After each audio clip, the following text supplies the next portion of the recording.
Welcome to episode 587 of Salsidoparanormal. I'm your host, James Salcido, and tonight I'm sharing more true paranormal stories from the web. As always, you can find all episodes of the show, along with links to social media and other ways to contact me, at the podcast page.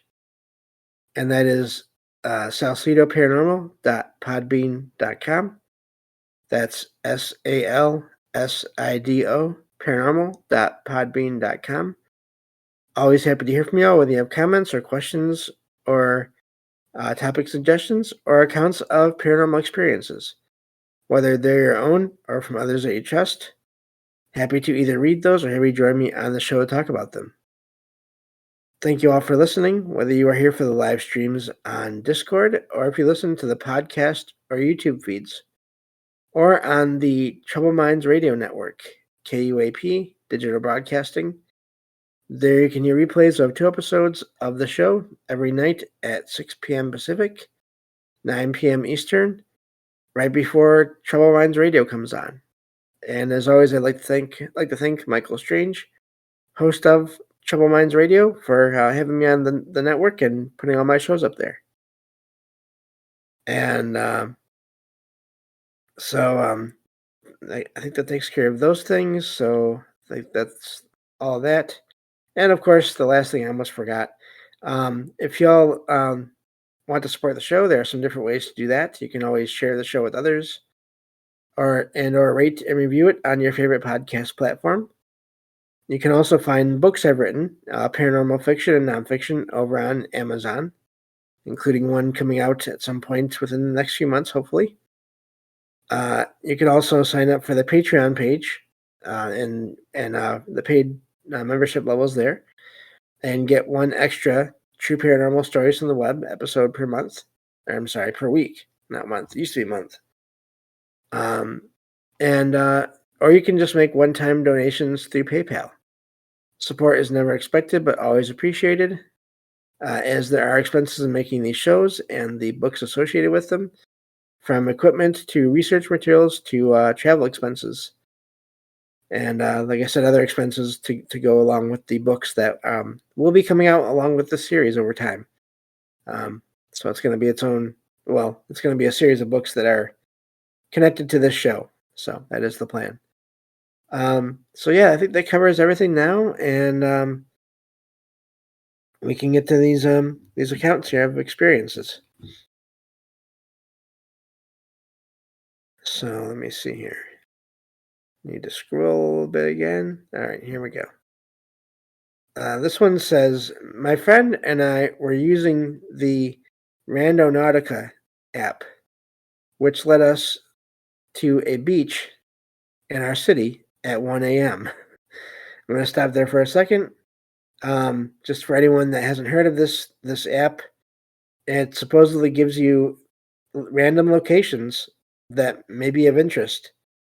And it's I haven't looked into it, but I've heard about it, and it's supposed to be completely random. And I've heard of people having some weird paranormal experiences, but also having some other experiences with just life, just some darker parts of life, and or even death, as in finding people that have passed on, in 1 or 2 cases, I believe, if I'm not mistaken. I could be wrong on that. I forgot to look into that before I started this show, so I apologize.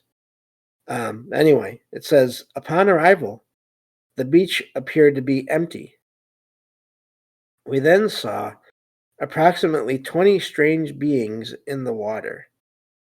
They appeared to be purple, bald, and humanoid, with bright eyes. The beings were emerging from and submerging into the water. One of the beings came out of the water near us, exposing half of its torso. What could we have seen? Either way, it was so unsettling that I do not plan on visiting that beach at night again. So I'm guessing they got out of there. That's where that ends. And I don't know what they saw. some kind of water cryptid kind of thing. I wonder, since they didn't see the um since they didn't see the bottom parts, um if maybe they found some kind of mirror creatures, but that's hard to know because again they only saw the top half, and so yeah, I don't know with that one. Um, so this is it's weird, and I don't know what those were, but looking at the chat here, so yeah, distracted by, okay, I don't know what's going on in the chat, but that's okay. Um, okay, yeah, I'm making back to that later. But anyway, yeah, so I don't know what those people saw. I have heard of, I could probably do a whole show on that. Look up accounts of people that have used similar apps, that same app or similar apps, to sort of run into anomalous experiences. Um, I think though that's been done before, but I guess it hasn't been done on this show, so maybe we'll do that at some point. But maybe for a special show at one point. But yeah, I don't know what those people saw, and I don't blame them for not wanting to go back there. But I just wonder about that. If they were if they came out of the water to begin with, these whatever they were, and then they were going up and down, almost like they were sort of floating. Yeah, water cryptids. Yeah, I don't know, but merfolk. Yep, yeah. So that one really caught my attention because that's and they didn't really come towards the people exactly. They were just, I wonder, yeah, aliens in quotation marks exactly. They didn't really come towards the people, like at least they didn't go after them. So I wonder if they were just like there and wondering what are these people doing here at this time of night? There's usually not anyone around. And because I do think that's a factor in a lot of experiences. Uh they I wonder about that with entities. In some cases, not all cases, obviously, but in some cases, are they just as curious about people as well? Are they curious about people when people have encounters with them, and people are just not expecting it, so they think the worst because they're afraid. When what's really happening is there's just interest from whatever is there, trying to figure out who are you and what are you doing here, and all those kinds of things. So I don't know, but yeah. Moving on to the next one here. Let's see here. I better check on one thing. Let's see. Just want to make sure that I get updates from the recording software I use. Um, but okay. So, but yeah, that was a neat one. That was a neat one there that I found the other day. I kind of found all these like within this week, so that's pretty fun actually remembering sort of what I'm reading here this time. Sometimes I don't remember because I read it's so long in between when I get the accounts and then read them on the show sometimes. So moving on to the next one here. Let's see here. Okay. This one says, my mother and I were driving home at around 11 p.m. As we approached our road, I saw a figure that appeared to be a young, slender woman with messy, long hair. The figure was completely black, like a silhouette, and was walking towards our car in the middle of the road. Upon seeing the figure, I had a sudden feeling of dread and unease. The figure walked onto the pavement and disappeared behind a car. When I look back, the figure was no longer visible. I'm not sure if the figure was a real person or a ghost or a shadow person, due to the dark conditions. My mother, who was wearing glasses, did not see the figure walking towards our car. There was a lamp post near the location where I saw the figure, yet it still appeared as a silhouette with no discernible features or colors. I am still creeped out by the experience. And that's where that one ends. So sounds like what they're saying is this figure was still a shadow or dark, even though at one point it was under a light, which is really odd. It seems like that alone may indicate it's not just a regular person. I mean, unless they have some kind of covering on them. I mean, but then why would you do that? Um, so I don't know. It sounds like they may have seen a shadow figure of some kind. I wonder. It doesn't say there how old the writer of that account is. I'm wondering if they're younger, more like towards a kid's age, or even a teenager's age, and that may not have anything to do with it, or it might, to where they're more sensitive than their mother was at the time. And I mean, she's also driving, I'm guessing. So even if she did look in that direction, she may have been also watching everything else around and just not spotted this figure. So I can see that happening too. Um, but yeah, just another account of weird experiences on the road, which are really common. Um, all kinds of sightings. So, and not just out in the middle of nowhere where you might think of something like that happening. Just roads in general, traveling in general. People have all kinds of experiences. So, moving on to the next one here. Let me see here. Okay, this one says, I have been seeing a person standing next to my bed, mainly at night, for over 2 weeks. I wonder if the figure could be my mother or aunt. My uncle suggests that the figure might be someone who lived on either side of the house or across the street, but those homes were demolished in the 1990s and 1940s. Huh. Okay. My father was recently hospitalized for a possible inflammation of the gallbladder and or pancreas. I wonder if the figure could be a family member trying to provide assurance that everything will be okay.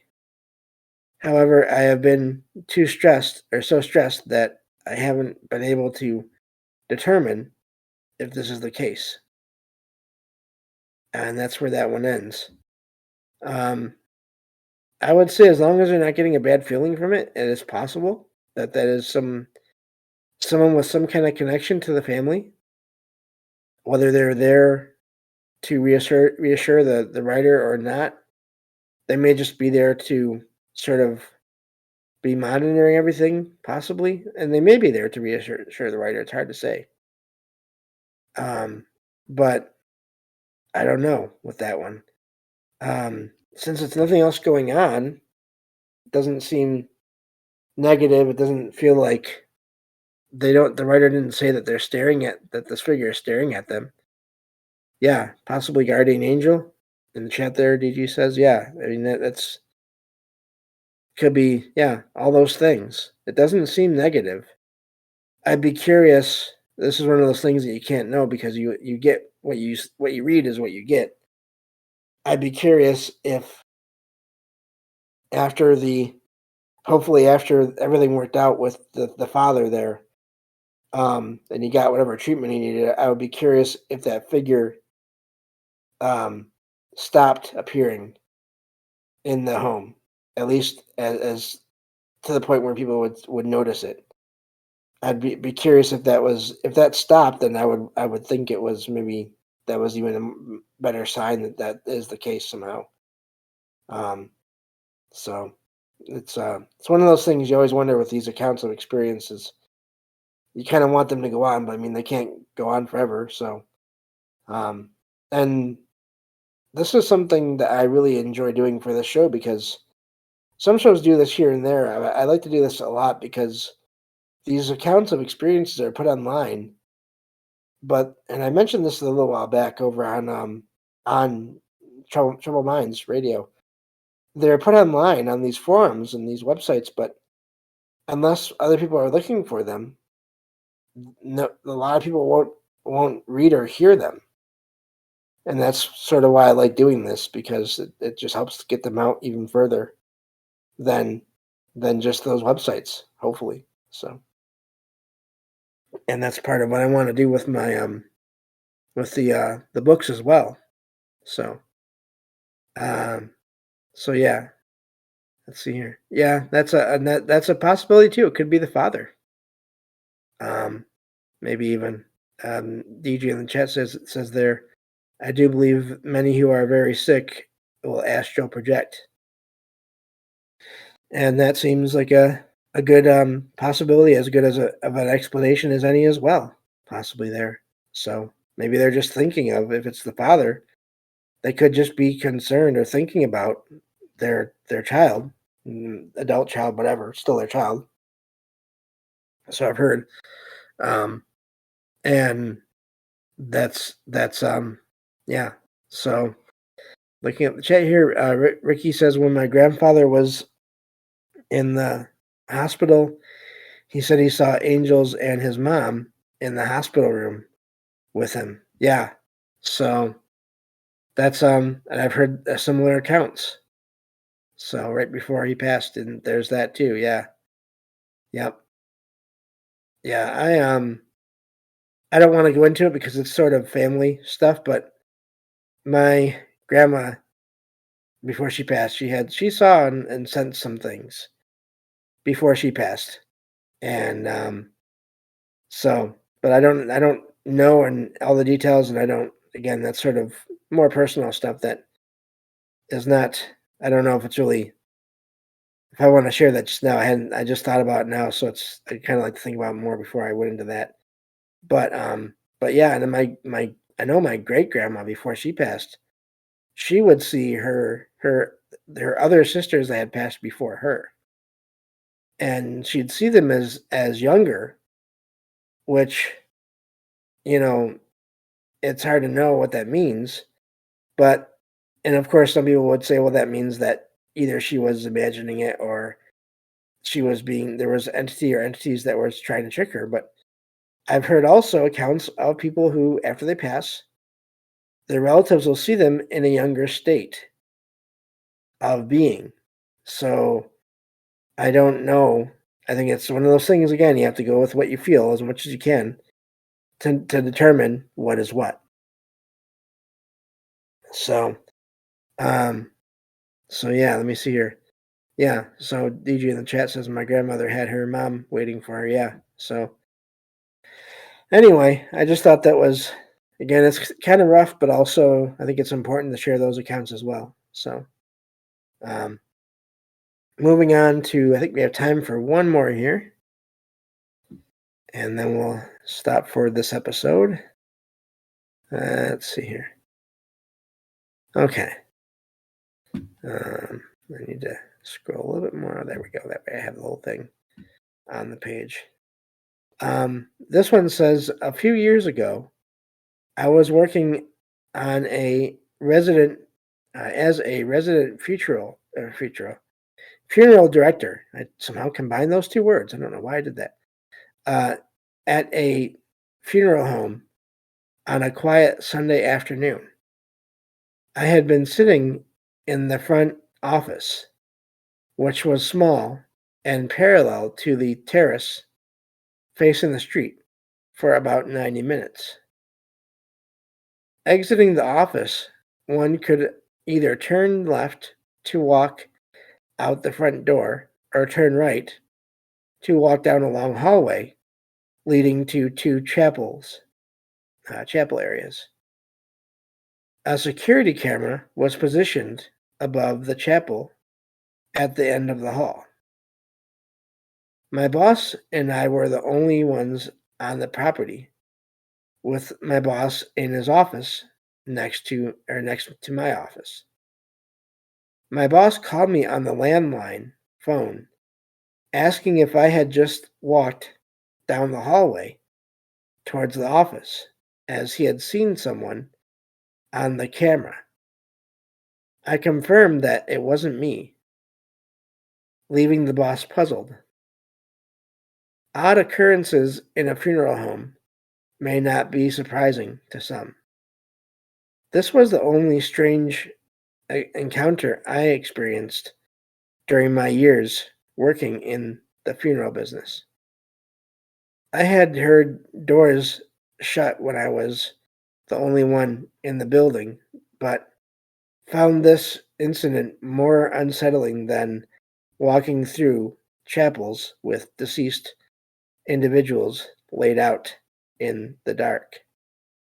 And that's where that one ends.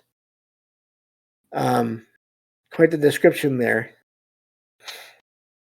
of the experience, and then just sort of their thought processes and all that. So I don't know. That's a lot to wonder about there. I wonder, it sounds like there was nothing else major going on there, so it's hard to know who or what that was walking through. So yeah, really neat one there though, and I'm not surprised that that has happened. And I wonder too. I understand the writer there sort of downplaying the door sound of the doors closing, because there can be logical physical explanations for that. But it also makes me wonder is did he find those doors closed when he went back into those areas again? Or did he not? And in that case, was it just the sounds he was hearing, which is something that I've experienced before as well. As I've said before, my what used to be my aunt and uncle's house, my cousin, when we got to be teenagers, we'd be on the second floor, and we'd hear doors closing on the ground floor. And we know we were the only ones there. We go down first few times and check, and everything would be the way it had been, and we didn't hear any vehicles pulling into the driveway right in front of the house. And my cousin's room at the time was right above the garage. so yeah, I wonder, because there's the sound that is somehow created in some cases, and then there's the actual event of doors opening or closing. And so I'm just curious what that actually was in those cases with that writer there. But again, we won't know. But I thought that was a neat one. Makes me wonder just who was walking through there and why, but a lot of possibilities, time anomalies, and all that as well play as well there too. So that's it for this episode. Thank you all for listening, and I will talk to you all in the next episode of Salsidoparanormal. Take care.